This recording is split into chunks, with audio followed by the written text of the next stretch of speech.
A $3 trillion lifeline just vanished in days. When an anchor this heavy snaps, the world doesn't just watch, it feels the shockwave. This isn't just about government spreadsheets or interest rates. This is about the fundamental stability of the U.S. financial system. Today, we are digging deep into one of the biggest, most silent financial shifts of our lifetime.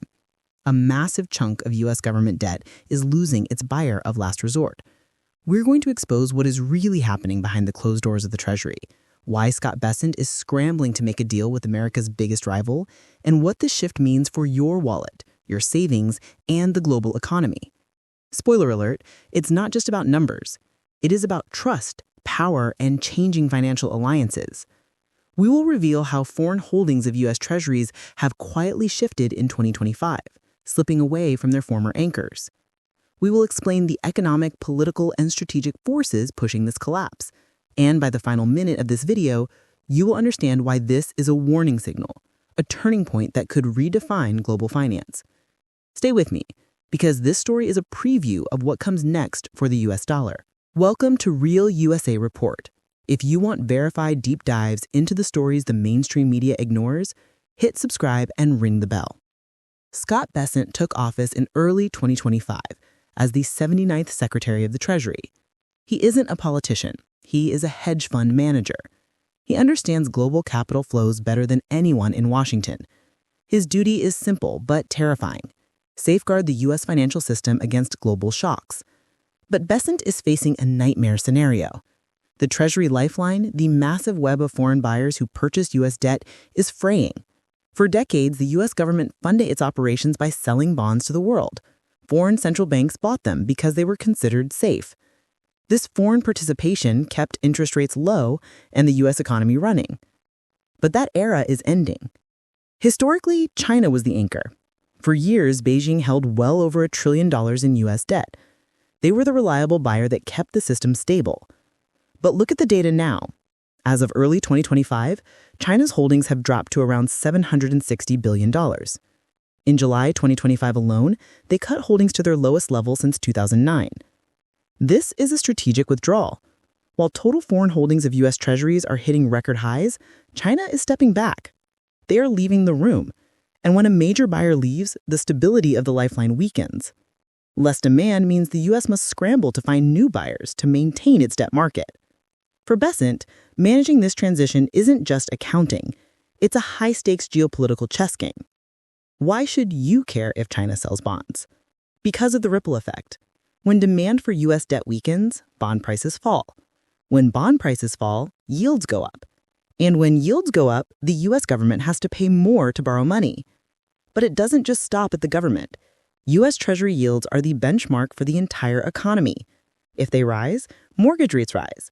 Car loans get more expensive, credit card interest spikes, corporate borrowing costs soar, leading to hiring freezes and layoffs. This is the hidden tax of a bond market crisis. It hits the consumer first. In early 2025, reports surfaced of a high-level call between Scott Bessent and China's Vice Premier, He Lifeng.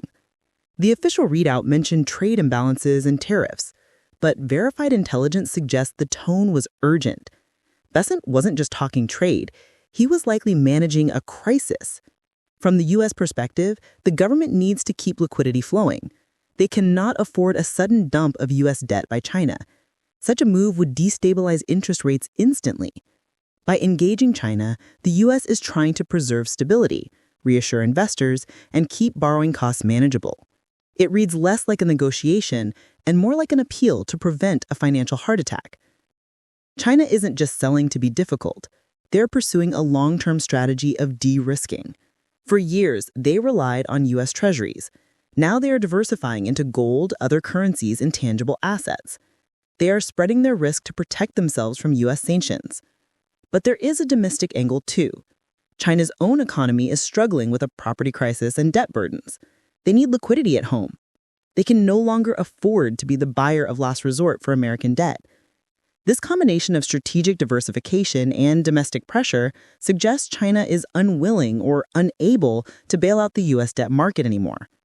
This brings us to the confidence trap. U.S. Treasuries are supposed to be risk-free. But when the biggest holder pulls back, doubts creep in. If investors start questioning the safety of U.S. debt, they look for alternatives like gold, Bitcoin, or other sovereign bonds. This is the silent threat to the dollar. It isn't a sudden crash. It's a slow erosion of trust. And once trust is gone, it's incredibly hard to get back. The tides have quietly changed, and the consequences could ripple far beyond Wall Street. So, where does this leave us? We have analyzed the data, and there are 3 possible paths forward. The first path is stabilization. The United States successfully finds new buyers, perhaps domestic institutions, or allies like Japan and the UK increase their purchases. Demand stabilizes, interest rates hold steady, and the crisis is averted. The economy avoids major disruption and confidence returns. This is the soft landing scenario Bessent is praying for. The second path is the spike. China continues to sell aggressively, and no one steps in to fill the gap. Interest rates spike rapidly. Mortgage rates hit double digits. Consumer spending freezes. Businesses delay investments. The shock extends globally, triggering volatility in bond markets and currencies. Countries relying on the dollar struggle to find alternatives. This is the hard landing. The third path is the deal. A diplomatic deal is struck. The U.S. offers tariff reductions or trade concessions in exchange for China maintaining its bond holdings.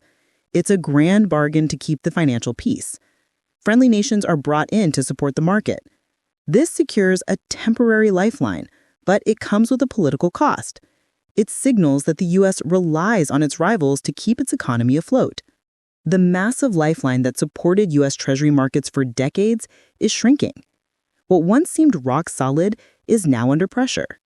This shift proves that global financial stability relies far more than just numbers. It relies on geopolitics, strategy, and psychology. When major players change course, everyone feels it. Homebuyers, business owners, investors. Financial security is interconnected. Decisions made in Beijing have immediate consequences in Washington. We want to hear your thoughts. Do you think the United States can recover from these challenges and stabilize the Treasury market without China's help? Or is this the beginning of a deeper, systemic financial crisis?